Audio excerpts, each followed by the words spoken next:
Hey, hello everyone. This is Larry Watkins, and I am joined tonight or this afternoon with some of the most special people I've ever met. Number one special person.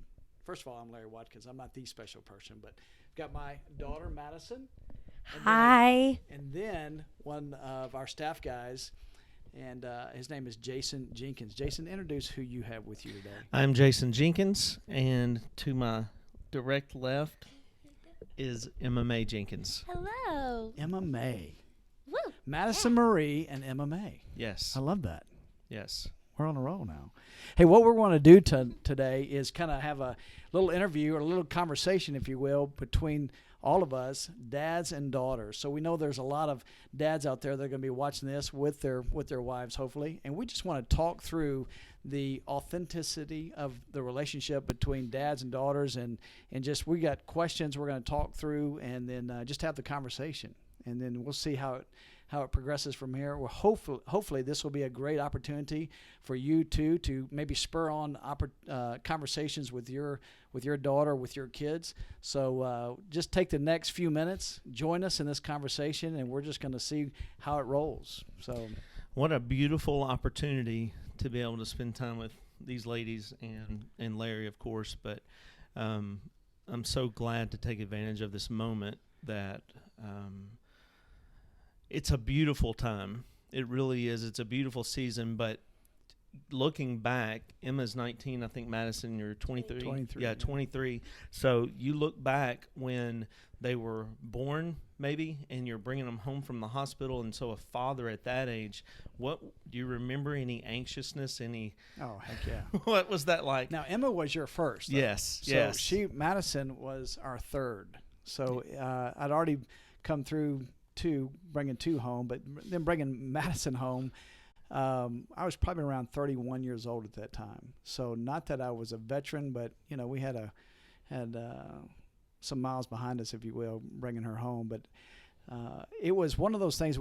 At first we thought we were done with just two kids, and then I remember Gwen said, "You know what? I've been praying about this, and maybe we just need to have one more kid." And I was going, "No, I'm good." Thank you. Yes. I'm going, do we really want another one? She goes, "Yes, I think we do." So God blessed And us. God audibly told her She audibly. that- Yeah, she was told. they're supposed to have me. to So have here am I. And it has been a huge blessing for us. I mean, I love God orchestrating what He does to have our kids. But yeah, it was a lot of fun bringing her in. I mean, she was, Parker is 29, Catherine is 28, and then they're 18 months apart. So she comes, 5 years down the line, 6 years from Parker, right? Mm-hmm. And so it's been a blessing because she is almost like another firstborn. And just her personality to just our relationship between me, her, and Gwen. I mean, it's been so fun because it's almost like the Three Musketeers. Yeah. I mean, because the other two Yeah. were kind of out of the loop. Yeah. So Yeah. I Yeah. feel like an only child. yeah. I remember when Emma was born, and we just at the hospital, and I was like, okay, I don't know how to handle a girl, really. Yeah. Just having a wife, and then I mistreated every girlfriend I ever had. So it was like, how do you really handle this well? And I didn't know how. And I remember the first feeling of like, you're about to die whenever someone mishandled her was when they were putting her in the car seat, walking out of the hospital. Right. I was like, easy. This is a human. Yeah. And so Yeah. since then, I believe there was this attachment from a father to a daughter. Like, okay, I love my bride. She's my queen. Right. Next is Emma.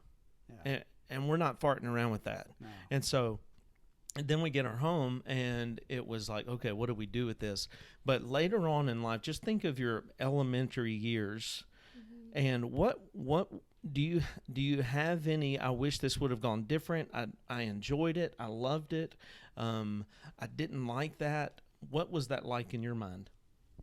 I loved it. I loved everything about elementary school because just the way that I felt so safe with you. I felt so safe that I knew I could come to you about things. I remember whenever things would be bothering me or when I had questions about something, I remember how much it meant to me that you and Mom made our home a safe place and that nothing was taboo. And so from the very beginning, I knew that it was okay, that I could come to you no matter how crazy it sounded, no matter how weird it was. I knew that I could come to you and you would be willing to sit down with me and like, hey, we're going to talk about this. And not only are we going to just talk about it, but we're going to see what God says about it. And we're going to equip you with truth so that you can walk through this in a way that will not only help you see it for what it is, but you'll help other people see it for what it is too. So I love that from the very beginning. I felt very safe coming to you because I knew that I was going to be loved when I did.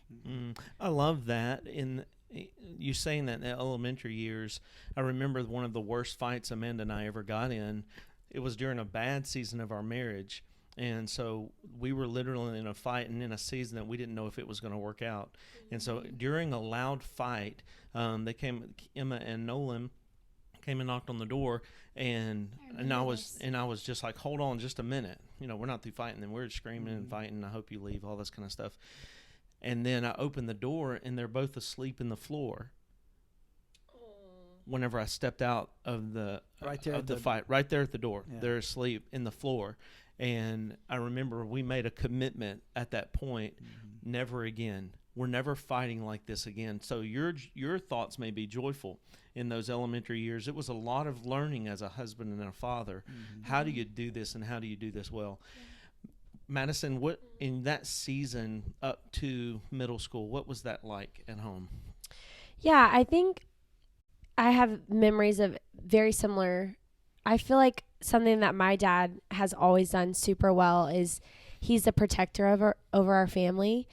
And I think just as a girl and as a young girl, you want to feel safe and you want to feel protected. And for me personally, even with my relationship with God, that's something that I really value, is that God protects us. And I just loved how my dad growing up, he always made it very known that we were protected in the house. And just as a little girl, that those little even nuggets of knowledge that from your parents telling you that, it just gives you a peace. And my dad has always been so fun, even in those young years. Like, he would be at my dance recitals and he would dance up on stage and be crazy and fun.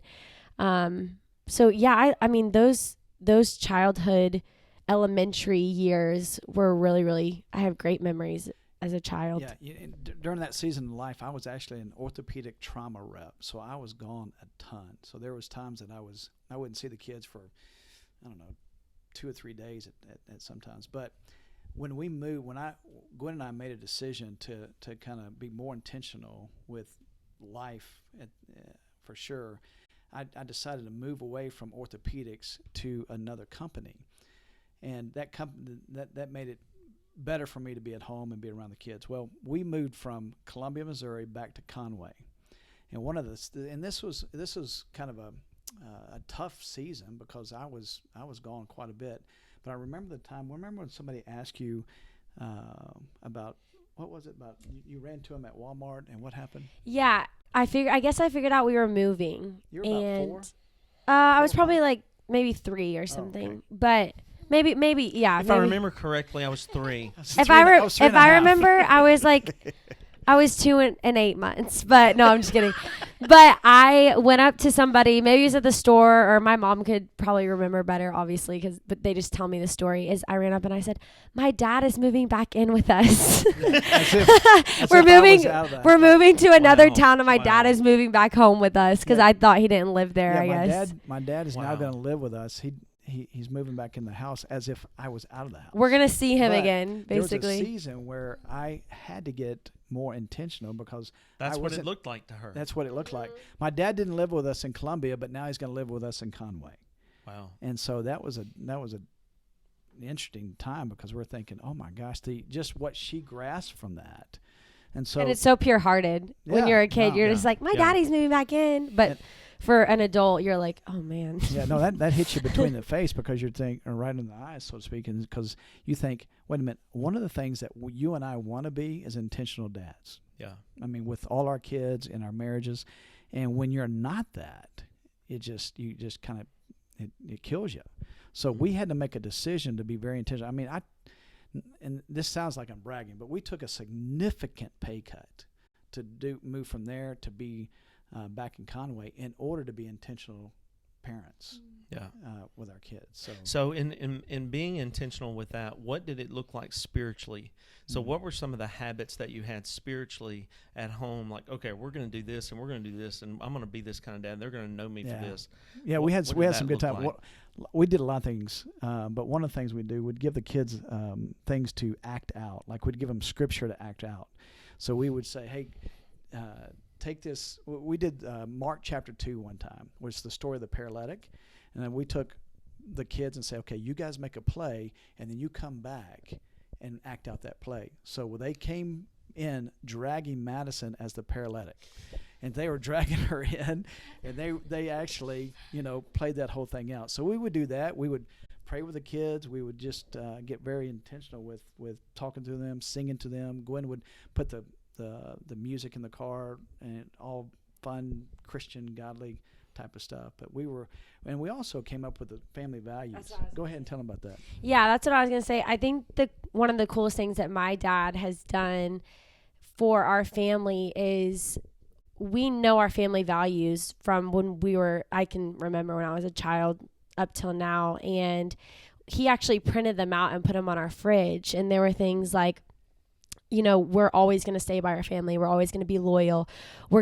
Every Sunday, we're going to have kickball tournaments in the yard. Like it went from very spiritual to like very lighthearted and fun. But there were things that we knew that they stood by and they wanted us to stand by. And as a kid, I think that's really cool too, is just knowing kind of where your parents stand and where they want your family to be and what it to look like. So that was really cool for me too as a kid, because it was like if we got in conflict or anything, it was like we always went back to those values and those truths on our fridge.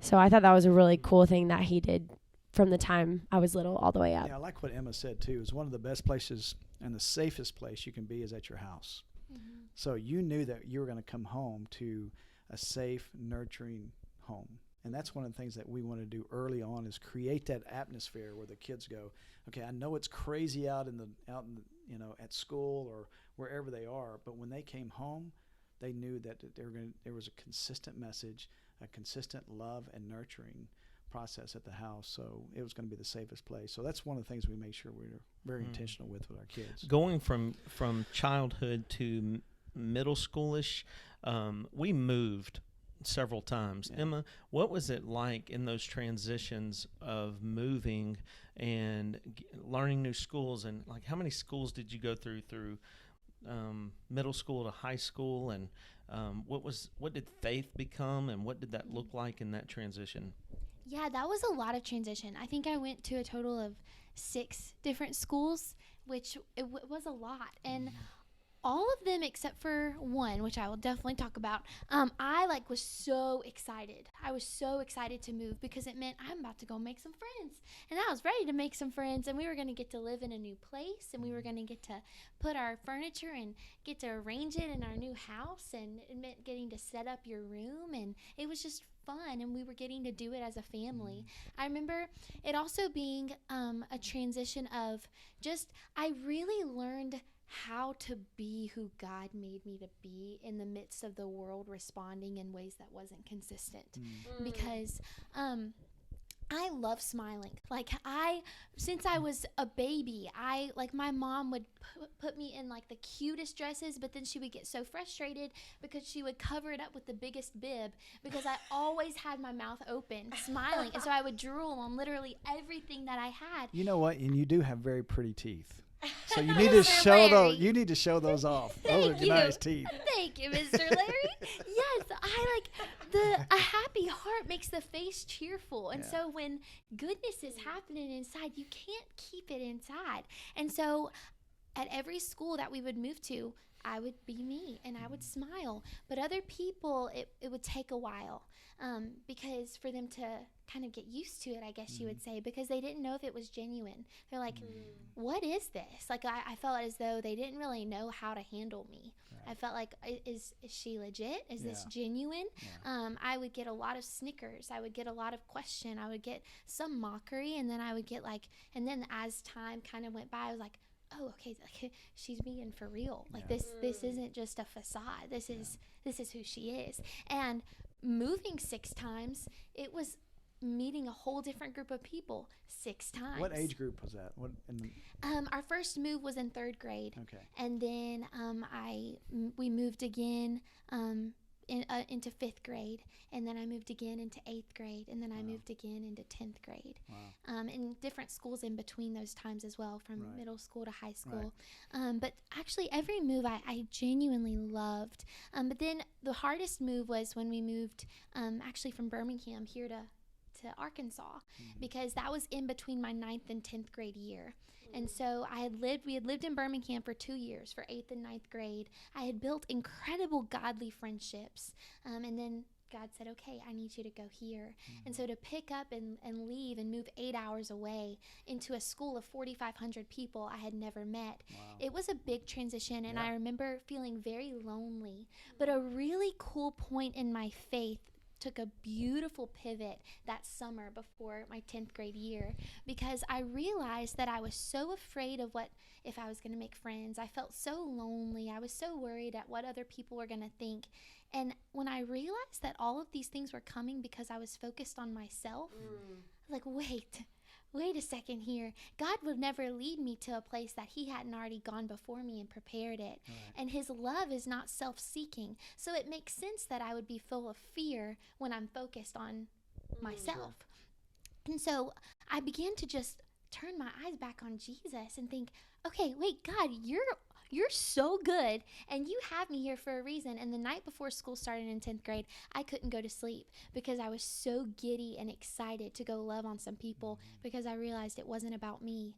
And so moving over and over again, it helped me learn how to adapt, and it really built my faith, because faith is being confident in what you hope for and certain about what you cannot see. And meeting so many different groups of people, so many different ages of people, I really learned how to be me and know that it's okay to wear your socks on the outside of your pants even when you get weird looks. That's exactly right. I love that. That's awesome. Was there a transitional moment for you guys from childhood to adulthood? Anything special that you did, like anything like a special date or a special take you out of town, so anything like that? Yeah, I think during high school you did some daddy-daughter dates. And then I think what's cool too about my dad and I is we had a time where we really transitioned from like you're my dad to like you're my friend. We kind of talked about that the other day, which honestly for us was like not that easy, because my dad is like really good at being a dad, and he's a great friend, but he is used to being friends with his friends and a dad to me.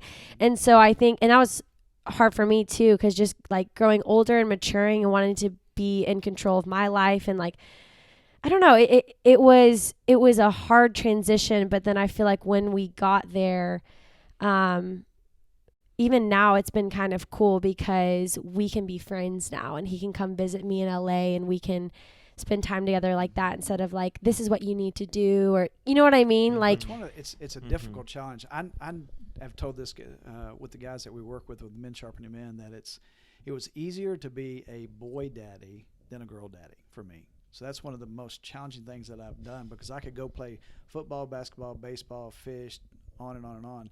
But I remember the transition, having to go, okay, Parker's kind of got it out of my world. He's in college, and then I needed to be a girl daddy and I had to move from being a football daddy to a pageant daddy. Yeah. That was a difficult transition for me.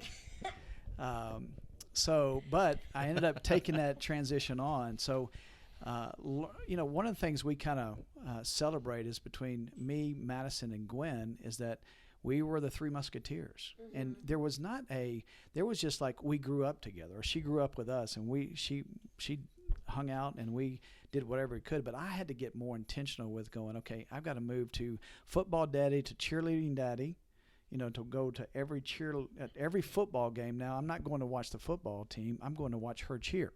And that, I'm telling you, that was a challenge. But I loved it because she was so animated anyway, and she's so fun to be around. And she was actually the life of the party, and she'd make up dancing routines on her own the whole time. And I'm just going, she is killing me. I'm loving it. But moving from and being more intentional in that regard, as far as, hey, I've got to really think through speaking with her, talking with her.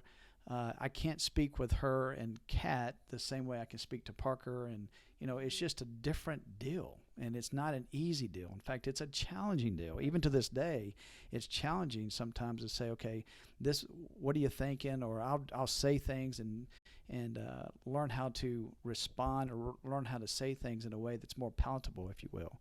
But as far as us making a big, hey, we did daddy-daughter deals. We went camping together. I took each kid camping by themselves individually. So we would do all those things, and they were great, fun things. I took her one time camping, and we left every bit of her gear, clothes, everything, back at the place. I think I was 5. Yeah. So I had to wear his clothes So at 5 years old. So his sweatpants, camping for the whole weekend. They didn't fit. No. For some reason, they didn't fit. But we would do a lot of fun things together, because one of our family values is that we'd play together and hang together, and as a family we'd play kickball in our yard, like she said, or we'd go to amusement parks like Silver Dollar City or what have you. But we wanted to create an environment where it was fun to be here. Yeah. So there was not many things that we said, okay, I'm just going to do this with her, though we did have date nights and stuff, but our date days. But it was more or less, we grew up and just had fun together, because that was the environment we wanted to kind of make our home to be like. There was a transition time when Emma turned 13 that I wanted it to be a special moment for her to, what is dating, what are guys, what is sex, what is all of that stuff and language that, okay, I haven't been introduced to really before 13. So when she turned 13, I called her and asked her out. This is the best. And actually, whenever I called her and asked her out, she said yes. But Fortunate. I rented a. Did you think about it, man? It was funny because he said, can I take you on a date tonight? I said, yes. He said, well, you need to ask your dad first. I said, can I go on a date tonight? Said, yes, you can. So from the very get-go, he just he represented how beautiful and important it is to honor your father. Yeah. And so it's just cool. Yeah. And so I asked her out, and then I rented a limo. And so that night I picked her up in a limo, and I was all dressed up, and I'd already taken a bear to the restaurant and flowers and candy and all this stuff. Yeah, so picked her up in a limo, and there was this British-speaking lady driver. She was great. And, yeah. Yes, she was. And so it was just, what does a date look like? Right. How should men treat you? There's a standard set now that you should not accept anything less. Mm-hmm. Make a list of what you want in a husband for the rest of your life. Don't compromise the list. And then as you go on through life, even now to 19, she's taken the list and not budged off of it. And it's like, there's a guy that'll meet that list, and she's actually dating a guy now that meets everything on the list. And guess what? I approve. I think he's wonderful. So was there, during the dating season, how did you handle that? How did that go? Yeah, I'm lucky because Emma never had a boyfriend till now. And so that was beautiful. Yeah, Madison had a lot of friends. I don't know that you didn't have any serious dating guys. Yeah, it was always pretty interesting because until now, I really didn't have a serious boyfriend either. I would go on dates. I would go to dinner with guys. But my dad, I think the reason why I didn't date is because I would go to dinner with someone and I'd be like, yeah. Like my dad has set such a high standard. And it's funny because some guys would be like, well, I just can't be like your dad or whatever. I'm like, well, then guess we're not going to work out. Wow. So it was very easy for me to pick and choose because he set the same standard. And the guy I'm even dating now as well, he just left Arkansas. But it's been cool to see my dad just approve of him as well and just see his heart. And I remember when you guys started dating, you about a year ago, I think, you said, "Hey, Dad, we were out in L.A. with her, and Dad, what do you think?" Was he here or there? I can't remember. he was in LA. Okay, Mm-hmm. and you go, "Dad, if you don't like him, I'm just not going to date him." And we'd already talked through different values. What she is huge. I mean, her standard for a godly man in her life. And one time, by the way, this makes me think of this. She asked me one time, "Dad, where are all the Christian guys? Where are they?" And in light of what Jason and I do, we do a ministry, as you guys know, called Men Sharpening Men. We're saying we're trying to develop those men, real men who walk with a real God in a real world, who's not ashamed of the testimony of our Lord. That's what we're seeking to develop in guys that we try to hang with. So trying to find those type of men and equip those type of men is huge. Yeah. So when she goes, "Hey, where are these men?" And I'm going, we're doing our best, so to speak, to find them, or to develop them. But she had a standard, said, "I want a godly man, and I want a man who leads me because he loves Christ, and I know I'll be led in that way." And even the guy she's dating now, who they're pretty serious with one another, who does fit that mold, if you will, saying this is the standard, and he's setting and she has to, because she's pretty strong personality type sometimes. So she's going, "No, this is what it's going to look like. This is who I am. This is the kind of guy I want, and you need to live up to that." And so, and I think it's great. I think it's unfortunate sometimes that the women have to set the bar, so to speak, and say, "Okay, you got to live up to this deal." Instead of the man saying, "No, this is who I am." It's kind of what the guy you're telling me you're dating. Mm-hmm. That brother sounds like he has his standard. He knows who he is and knows his identity in Christ. Sounds really cool. Yeah, one of the things that I've gotten in the habit of doing is at a restaurant or wherever I may be, I'll ask a waitress, what 1 to 10, how have men treated you in your life? Yeah. And it's overwhelming that they are usually 3s. Yeah. 3s or 4s. And then after someone says they're an 8 or a 9, you get to asking questions, and she set her standard for a 3 to be her 8 or 9. Yeah. And so you'll ask, "So he provides for you?" "Well, sort of." "Or he's kind to you?" Not really." "Oh, so he's an alcoholic?" "Yeah, but other than that, he's really okay. Good." Yeah. And so that's an 8 to her, which is a 2, yeah. Or a 3. Yeah. So that's where the world is. Mm-hmm. And so the best place that I love what we do with men, because it's what are we supposed to look like? How do we honor? How do we love? How do we treat everyone? And then next thing you know, you're raising daughters that way, because what you are is what you raise. Yeah. And so, from now that you guys are out of high school and moved on and in LA and in Virginia, what's the biggest difference in the relationship with me and with Larry now? Because it is different.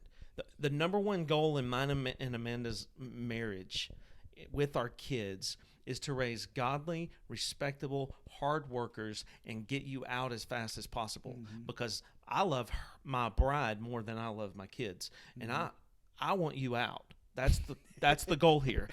I mean, I love you, but I want you out. Because I want to spend the rest of my life with Amanda. And so, but in that, it's like, how do you transition now from training a child to walking with a teen to sending out an adult lady? Yeah. What's the biggest difference in the relationship now that you guys have? Yeah, in fact, we're working on that now, and we're trying to figure it out. even today, fun journey. It's a daily step by step, isn't it? Yeah, it is that for sure. But it's one of those transitions that have to. And I agree with you. I want our kids away. I want them to go. I want them to flourish. That is part of multiplication. Mm-hmm. It's part of releasing them well. We raise them to release them. Yeah. And so it's part of our legacy. So transitioning in from kids to adult kids and raising, Gwen and I talk about this all the time. It's easier to raise little kids than adult kids, because there's a time when they want to be gone. She wants to be on her own completely. And I'm sure you go, hey, I want to move into that area too, where I'm in my own family. But it's a transition that is I look forward to and want, and will relish the day where we go, look at what we've done. We can sit back and say, look at our kids, man. They're on their own. They're self-sustaining in every area of life. They're sending us on vacations. All that stuff. They're paying house notes for us. He's still wishing for that one right now. It's coming. It's coming. Yeah, it's coming, but it's in God's timing. And the thing that she and I have talked about, but I want to say this, it is in God's timing. I mean, because Emma can't make it on her own without you right now. Yeah. You can't. Yeah. And right now, Madison's on the tail end of that. I mean, she's about to make it all on her own, and that's great. But legit, you just can't do that, and that's okay. Yeah. We're supposed to be and play that role until we actually hand their hand into the hand of the man we approve of them for them, and say, "Dude, you got it. Have fun. You now can." Maintain and do everything. But the great thing about it, and like I said, we talk about this, is that the timing is God's timing, and it will happen. But we don't rush that timing. So do you wish there was in your transition of moving, is there a feeling of back off, or where did you go, or a little bit of both? I think it's a little bit of both for me, because I think, and maybe it's just for me, but I think it's funny because like he doesn't know which areas I want that in and which areas I don't want that in. Because we don't read minds, and yeah, so I think that's what's kind of been. What? we don't read minds, and you're a woman, so right. We're out on both. And I think that's kind of been hard too, because it's like some things I really want him involved in. Like sometimes, like even in my career and business, I really want his advice on things or to be in meetings. And then sometimes I really want to do it on my own so that I can really grow. And so it's both. Because sometimes I'm like, no, Dad, I got this. And then sometimes I'm like, okay, I need you. But that's also for him confusing, because even in my relationship right now, it's like I want to be in my relationship with this guy and grow with him, with Christ, and learn how to be in a relationship, because I feel like, not that I've been in a relationship with my dad, but I feel like he's been the man in my life. So I'm trying to figure out how to transition and not keep holding on to him and trust the guy that I'm with right now, to potentially be with him for the rest of my life, but then also seek advice. So honestly, if I'm being real, I am not very good at it, because I live across the country and I'm pursuing this career, but then I also want his advice. So it's really confusing and really hard sometimes, but I think we're trying to figure it out. No, it's sometimes a difficult season, but then again, that's why we go back to, you know what? That's why she has to have her personal relationship with Jesus. I have to have my personal relationship with Jesus, and then we pray for one another and pray that we navigate that season well. Just as you and I have prayed all throughout these years, God, help us to be and reflect you authentically to our kids, obviously to our wife and our kids and whomever else. We don't get it right. We get it wrong most of the time. And then it's just by the grace of God, the undeserved favor that he has for us. And it's interesting that anytime I talk about his grace, I get a little emotional, because I am extremely grateful for who he is and what he's done, and undeserving, big time. But I love your heart. I love your heart, and it is just a journey, isn't it? It's a step, and doing something you've never done before, right. And doing something that you've never done before. And it's like, how do you really do this well? And gosh, well, I don't know what I don't know, and so it's like, how do I really take a step? And okay, we did that one. What a win! and you celebrate the wins, and then you just move on, and you move on, and don't know what the next step looks like, but whatever's next, we're going to do it together. And so you, Emma, moving off to Virginia and then having me and Mom here in Arkansas, although we FaceTime every day and we're on the phone every day, there's that separation happening, and it's really handing you, I mean, literally, whenever you gave your life to Christ, it's handing you over to Christ and letting the Holy Spirit discipline you and be your guide and be your mentor and be your, but I'm here at all times. But how does that feel, moving away, being away from me and Mom? Yeah, I think it's really cool because I will never forget in 8th grade when you told me, you said, Emma, as your dad, my faith cannot be your faith. Because when Jesus comes back, on Judgment Day, it's not going to be me standing there with you holding your hand.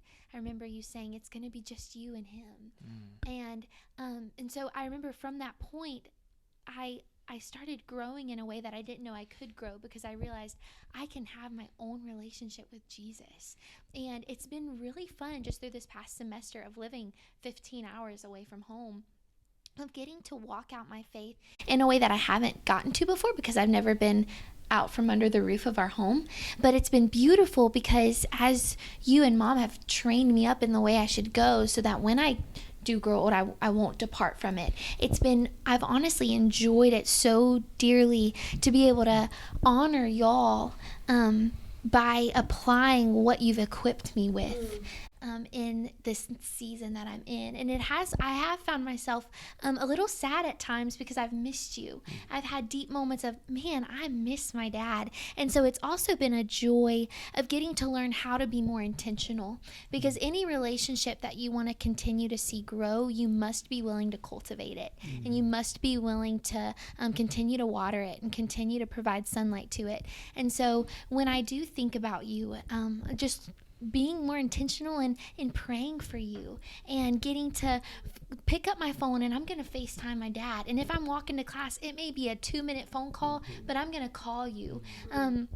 So 2 things that I've just in this past semester that I've just loved has been getting to grow in my personal walk with God, realizing that it is my walk with him, but I'm getting to honor you, because I wouldn't be where I'm at in my walk if it wouldn't have been you being the father that you were. So it's fun getting to honor you in that way. And then it's also such a joy getting to learn how I can be more intentional in letting God grow our relationship by calling you and by praying for you, and just by being intentional. Yeah, I want to piggyback on that. I think that what you said too, and I even think this is really cool for people watching too, because I like that you said just like the 2-minute phone call or whenever you can, because even sometimes I'm driving in LA traffic a lot, and I will just call my dad and just like ask him how his day has been. And sometimes I'm like, I don't have a long time to talk, but it doesn't matter. It's still like the thought, and it's still like you said, just continuing that relationship. Or even if, for me, if it's sharing like a business deal or something that's going on like in my career, it's really cool to just like at least just tell him about it. And because it's something that happened that day. And when you talk to a friend, you just tell them what happened in your day.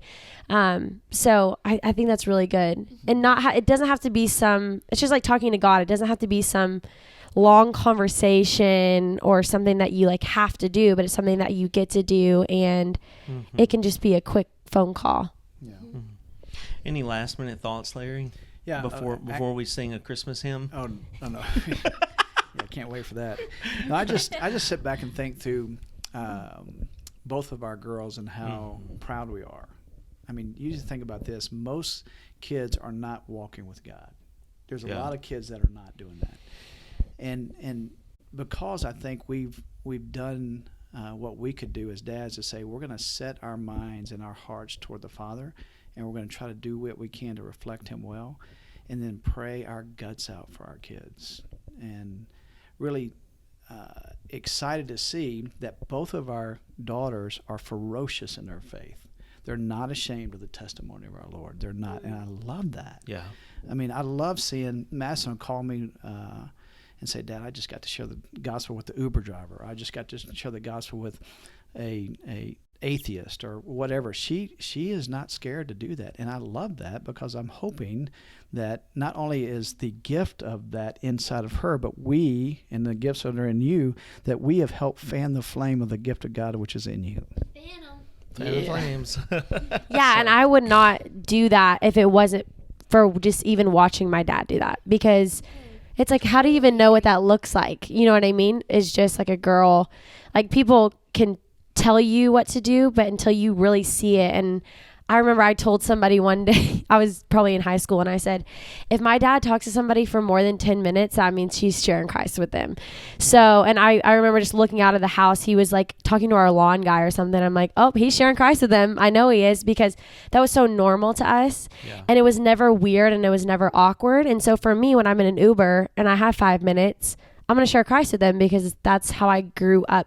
That's what I grew up seeing, along with my personal relationship and conviction for that. But it's like, I know how to practically do that because I watched my dad do that my whole life. Yeah. That's so beautiful. So true. It's like how Paul said, like he said, live as I am, like come in and imitate the walk that I am walking. And truly, like, of course, we're flawed, but just as Paul was, but because you have your eyes fixed on Jesus, and because you're daily denying yourself, picking up your cross and following him, you're walking in such a way that I want to live as you're living. And I want to look at you and imitate your faith, because it's imitating the Father, and because you are a reflection of his heart. You're a man after his own heart. And so I can't help but look at my dad and say, man, that's my dad. I can't even tell you how many conversations I've had with people of, my dad says this, or my dad taught me that, or my dad lives like this, or man, like I go around all around campus at Liberty and say, that's what Tiggers do best. Yoo-hoo-hoo-hoo. And it's amazing. Like, blessed are the peacemakers, for they will be called children of God. Man, how are you walking that out? How did you think about Tigger? Well, my dad, when I was at home, he said, that's what we're called to be. We're here to fix hell, because that's what Tiggers do best. That's what my dad does. So thank you for being a dad in whom I can look up to and imitate your faith, simply because of who you're following. That is beautiful. Yeah, it is. Thank you, I love Emma. that. And that's the thing that we want to do as men, and we want to set the standard, if you will, so that our kids and those around us can look at us and say, hey, I know they're not perfect, but man, they are seeking after Christ unashamedly. And that's what we do. And I mean, that's what we, and I love the team that God has put together in Men Sharpening Men, because that's what we're seeking to do, is sharpen men to be effective for the cause of Christ, to know Christ deeply, to reflect Christ authentically, and then reproduce him with intentionality, knowing that the entire time the enemy is after us and trying to do this kill, steal, and destroy thing. That's his strategy, to take families apart, to take marriages apart, to do whatever he can to distance and drift kids away from mom and dad and so forth. And so what we're trying to do is say, no, we're not going to let that happen.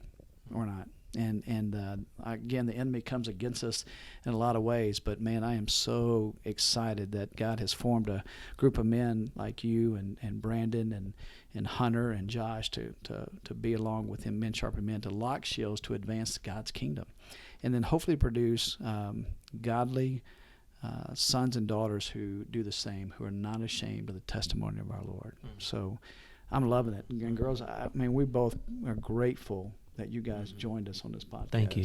Thank you. It's huge. And Thanks for having us. yeah. I'm happy I got to see her. Smile.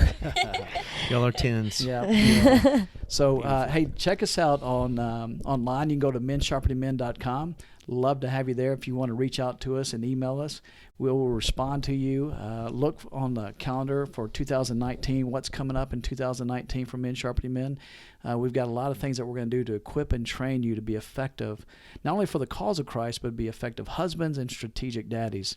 And we need you. We need men to do this and to really seek and to learn and grow and continue to do this and step out in faith and live by faith. So please join us at Men Sharpening Men. And if you get an opportunity, go to your kids and just love on them and tell them how much you appreciate them and that and form a game plan in 2019 to be an intentional dad with your sons and your daughters. So thank you for joining us, and we look forward to you guys coming back for future podcast and commentary later on. You got anything else, bro? God bless. God bless. Thank you all. Bye-bye.